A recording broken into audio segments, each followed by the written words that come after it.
Well, hey, my beautiful people. We are starting Genesis chapter 11.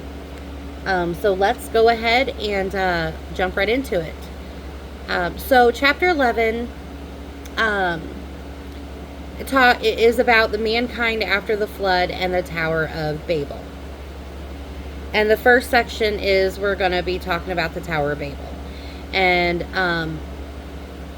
verse 1 through 4 of chapter 11 talks about the tower in the land of Shinar. Shinar.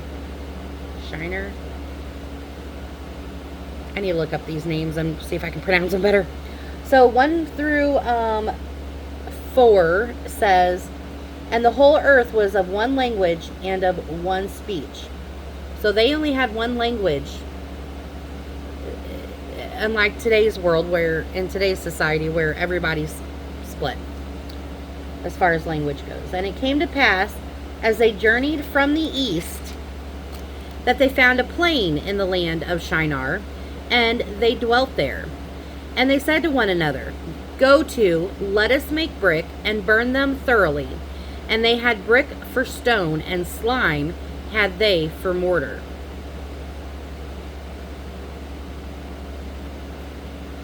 And they said, go to, let us build us a city and a tower, whose top may reach unto heaven, and let us make us a name, lest we be scattered abroad upon the face of the whole earth. Now in verse 1, when it says it had one language and one speech, everyone had a common origin at this point in Adam. They all spoke the same language. In verse 2, the land of Shinar. So Shinar was a term used also of Babylon, which is in Genesis chapter 10, verse 10. The multiplied descendants from the ark came together to build a great city and tower in rebellion against God's command to spread out over the earth. And that was back in Genesis, reference to Genesis 9, verse 1. In verse 3, where it says, let us make bricks and bake them thoroughly, they also had asphalt for mortar. So,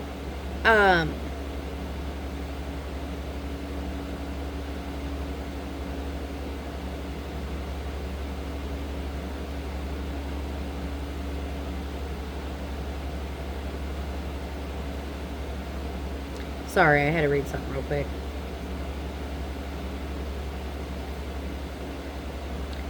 So basically in verse 3, it says, let us make bricks and bake them thoroughly. That's basically what it says in the Bible. Let us make brick and burn them thoroughly, which means bake them. And they had brick for stone. And slime they had for mortar. So basically, slime, they're talking about asphalt for mortar. So using the bricks and asphalt, men built a tower that was both strong and waterproof, even as Noah used the same materials in waterproofing the ark, which was back in Genesis chapter 6, verse 14. Later, Moses' mother uses the same material in waterproofing Moses' basket, which is in Exodus chapter 2, verse 3. And in verse 4, it says, come, let us build ourselves a city. So the heart and materials relevant to the Tower of Babel show that it was not only disobedient to God's command to fill the earth, which was in Genesis chapter 9, verse 1, but it also shows that man did not believe God's promise to never again flood the earth. A waterproof tower was made to protect man against a future deluge, which is future flood. It's a statement of oneself against God. So why would, and this is a perfect example, they built that tower and waterproofed it. And they tried to build it to heaven to reach God. But why would they waterproof it when God already promised that he would not flood the earth again? So right there, they're going against God.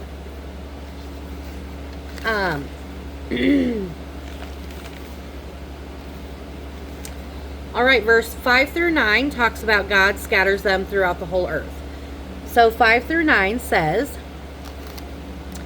"And the Lord came down to see the city and the tower which the children of men build. And the Lord said, Behold, the people is one, and they have all one language. And this they began to do, and now nothing will be restrained from them, which they have imagined to do.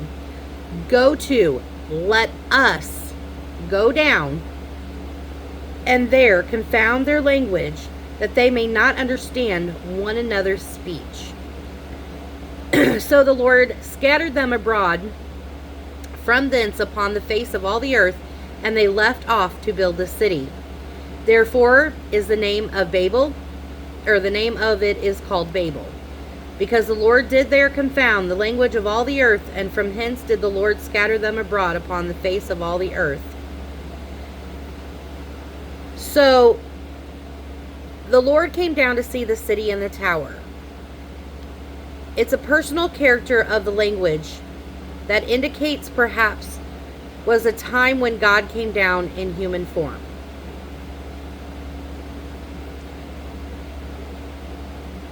We don't really know, but from the Lord came down to see the city and the tower. So did he come down in human form? And that's a question I had. One of the questions I need to research more was because did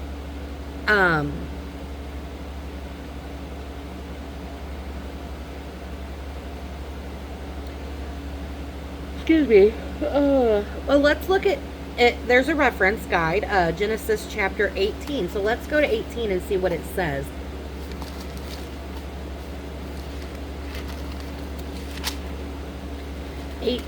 Verse 21 says, "I will go down now and see whether they have done altogether according to the cry of it which is come unto me, and if not, I will know." So that is, that's one of the questions I do have. He came down in human form.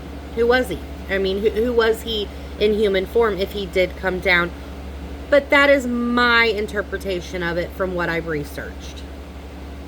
So it can mean something totally different and I not know. So I will tell you if it's something I question, I will let you know on my videos. If I'm not 100% sure, because in these Bible studies, that's what Bible studies are for. But if I don't know something or I have question regarding it and I don't know, I will specifically state that it is a question I have that I am not 100% sure on, and I will tell you that. And you can do Bible study yourself as well and look up certain things as well if you don't, if you interpret it differently. But every verse, if you listen to my very first video I ever did, introduction to myself and everything, I literally break down every chapter and I break down every verse. And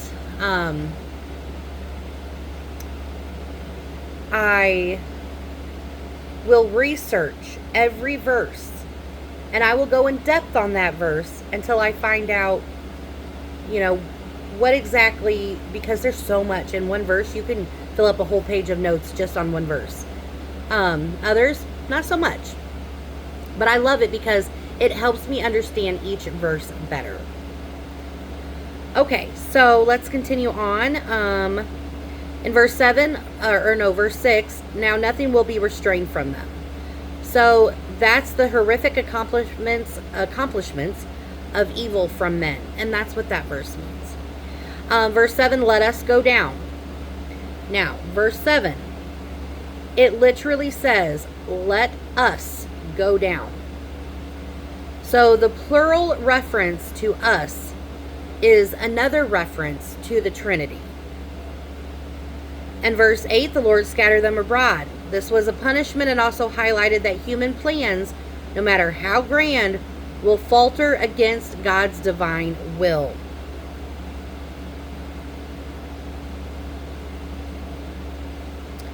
Now, it's really, I love the Tower of Babel, the story. Because before God destroyed Babel and scattered, or did he destroy Babel?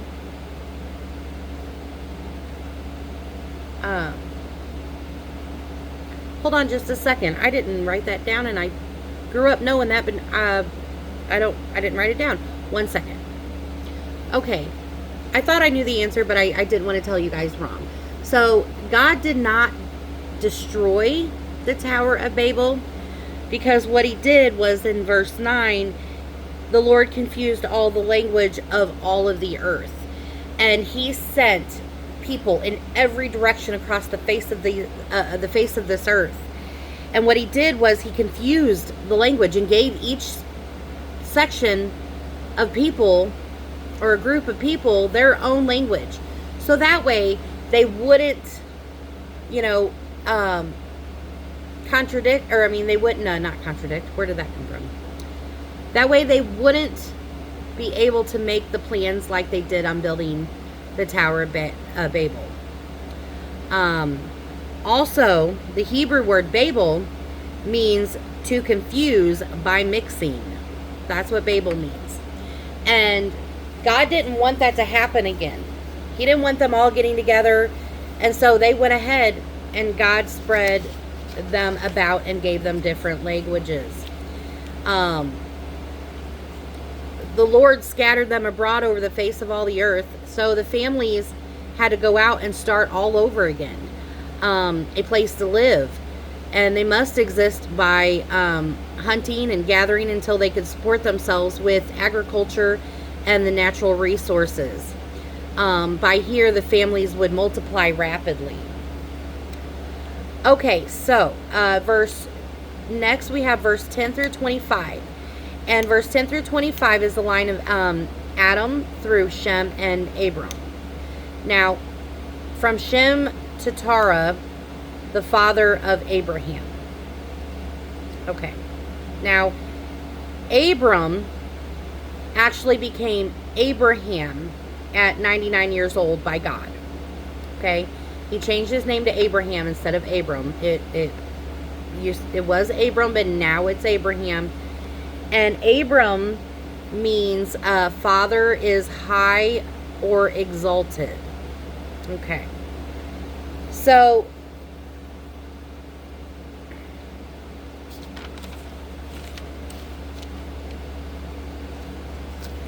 I don't know what I meant by that, but okay. So I will try to do my best to go through these a little quickly. Verse 21 and 22 is the genealogy of Shem. And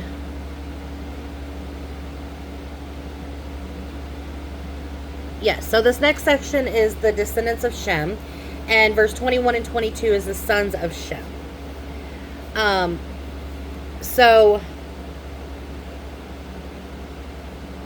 No, I'm sorry.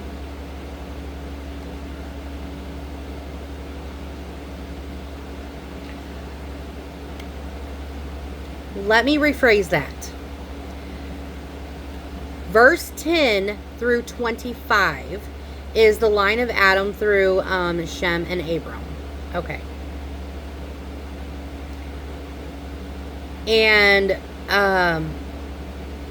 verse 10 is the genealogy of Shem. Sorry, I read my wording wrong. So, Shem was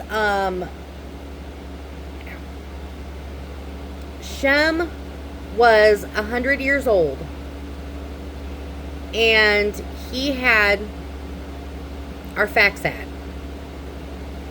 2 years after the flood. And Shem lived 500 years after having Arphaxad, and had more sons and daughters. Because remember Noah's son Shem, and then Shem's son Arphaxad. So Shem was 100 years old when he had Arphaxad. Okay, he was already 100 years old when he had Arphaxad, which was 2 years after the flood. Okay, that was his first son. And he lived 500 years after having Arphaxad, which he had 2 years after the flood. And so he had a lot more sons and daughters. So in verse 12, Arphaxad lived 530 years and had Salah. And Arphaxad lived 403 years after Salah and had more sons and daughters. So you have Shem, who had Arphaxad, and Arphaxad, and who had Salah. And Salah, in verse 14, was 30 years old when he had Eber.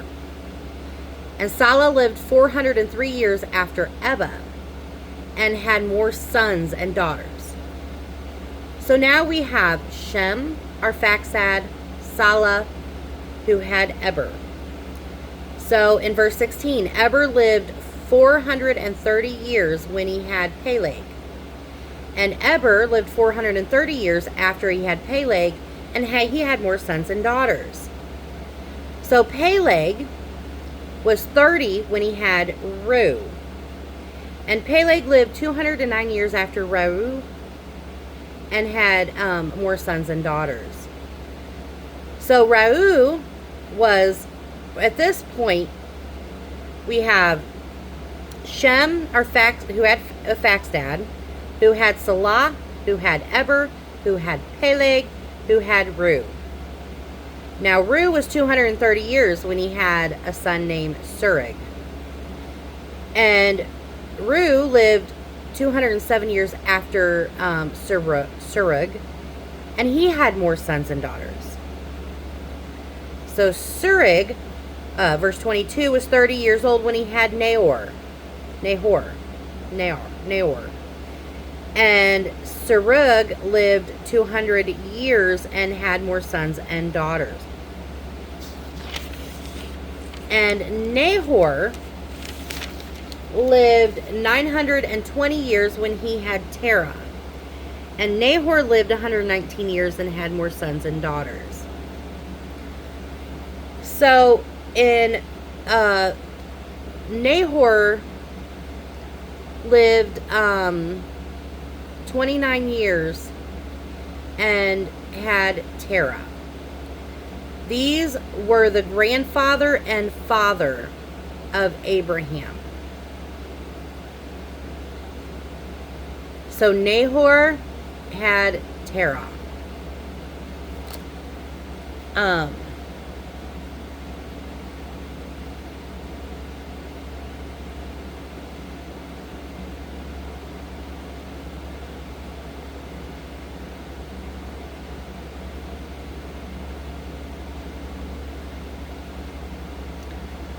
Sorry, give me 1 second. Am I on 10? Yeah, I'm on 10. No, I need to be on 11. What in the world? Sorry, I'm looking at my more notes on my laptop. Because I want to look at one thing real quick. I'm sorry.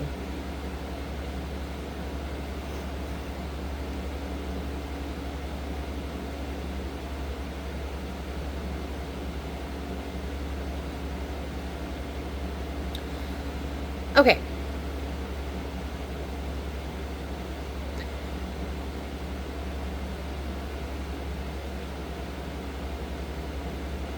All right. So Nahor lived 29 years and had Terah. These were the grandfather and father of Abraham. All right. So this genealogy of Shem is of a special note because it will eventually be part of the Messianic line. It is followed in the genealogical record of the book of Luke, chapter 3, verse 23 through 38. Now, Nahor lived 29 years and we got Terah, okay? And we know that these were the grandfather and father of Abraham. The promise is to bring forth the deliverer from the seed of a woman, Genesis chapter 3, verse 15. And this would find its fulfillment through this family, Abraham. So verse 26 through 28 is the family of Terah and Ur, U-R, of the Chaldeans. Chaldeans. I can't speak some of these. So, verse 26, Terah had 3 sons. At 70 years old, he had 3 sons. He had Abram, which we know God turns his name into Abraham. That is the patriarch, the father, the fathers. Then he had a son and named his son Nahor as well. And then 3, Haran. And Haran had Lot. Okay? And the generations of Terah. So, in verse 26, Terah lived 70 years and when he had Abram, which is in Genesis chapter 11, verse 26. Here's the first mention of Abram.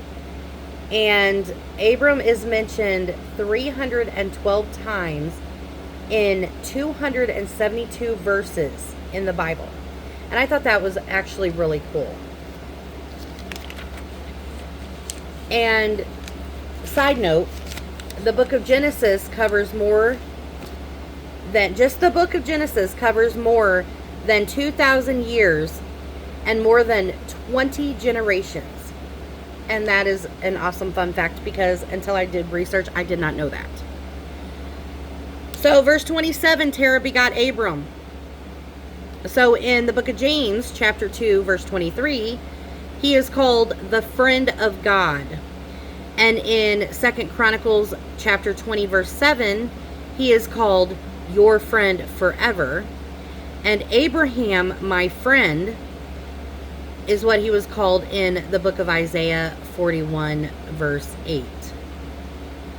All right, so 29 and 30.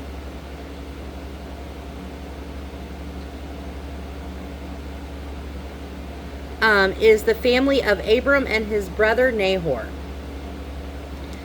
So in verse 29, it says, and Abram and Nahor took them wives. The name of Abram's wife was Sarai, and the name of Nahor's wife, Milcah, the daughter of Haran, the father of Milcah, and the father of Iscah. So, Abram's wife was Sarai, and Nahor's wife was Milcah. Now, Sarai, which we know that her name becomes Sarah, she was barren. She was unable to have children. And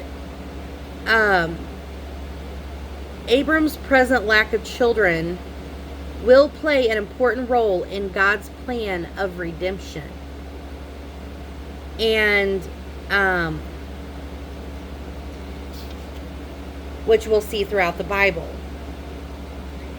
And verse 31 and 32, the last 2 verses of chapter 11, says, and Terah took Abram his son, and Lot the son of Haran, his son's son, and Sarai his daughter-in-law, his son Abram's wife, and they went forth with them from Ur to the Chaldees, to go into the land of Canaan. And they came unto Haran, and dwelt there, meaning lived there. And the days of Terah were 205 years, and Terah died in Haran. So, the family of Terah and their travels is from Ur to the cauldrons of Haran. And they went out with them from Ur to go to Haran in the land of Canaan. So Abram's story begins in Ur, U-R, of the Chaldeans or whatever, which is Babylon. Joshua, the book of Joshua, chapter 24, verse 2, actually describes Abram before the Lord called him. And they came to Haran and dwelt there.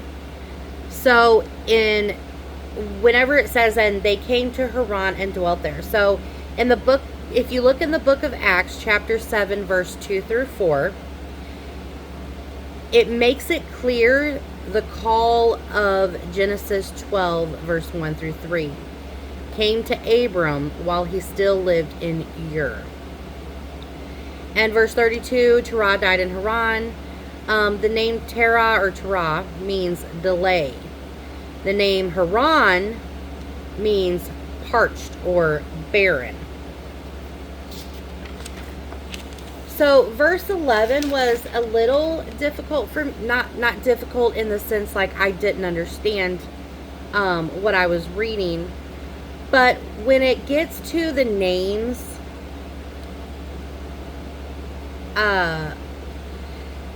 it is really difficult for me sometimes because I start getting a little confused and I have to slow myself down. But now we've gone through, so far, we are at the end of chapter 11. So far, we went through the beginning of the earth. We went through the flood. We went through Noah and his family.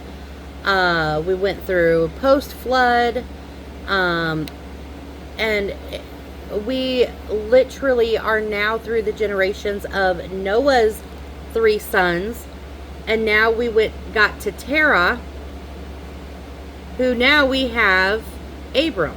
And this chapter 12, which is the next video I'm going to do, is this is where we start getting into the story of Abram. His name is not Abraham yet. So, I'm sorry if this was a little lengthy. I do apologize. I know a lot of people get really bored when it comes to the names. That's why I have better notes later on in the Bible, but the book of Genesis, I just, whenever I first started, I was a little unorganized, I should say. So, and I didn't do, I tried to study the names, but I had a hard time with it. So, and I will go through them fast later on in the videos. I will go through them a lot faster, or or I will just hit the key points when it comes to the generations. So, I promise you these, the chapters, me explaining them and in depth will get better. I will tell you that. So anyway, I hope you stick with me and continue to learn through Bible study. And I hope you all have a great night. Thank you, guys.